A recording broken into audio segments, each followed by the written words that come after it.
मसीह यीशु में आप सबको सलाम।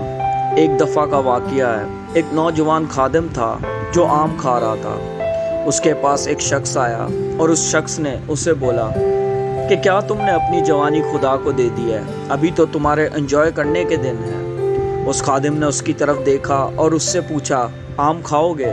उस शख्स ने कहा, क्यों नहीं। उस खादिम ने आम को खाकर और उसकी गुठली चूस कर उस शख्स को दी। वो शख्स निहायत ही गुस्सा हुआ और गुस्से में कहने लगा, तुम्हें तमीज़ नहीं कि किस तरह कोई चीज़ किसी को पेश की जाती है। नौजवान खादिम ने उसकी तरफ देखा और मुस्कुरा कर बोला कि जब तू इंसान होकर अपनी ज़िंदगी का अच्छा हिस्सा चाहता है तो मेरा खुदा मेरी ज़िंदगी से अच्छा हिस्सा क्यों ना चाहेगा।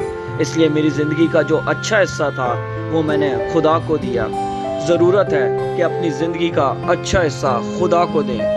जैसा कि वाइस की किताब में लिखा है, ऐ जवान तू अपनी जवानी में खुश हो और उसके अयाम में अपना जी बहला और अपने दिल की राहों में और अपनी आँखों की मंजूरी में चल।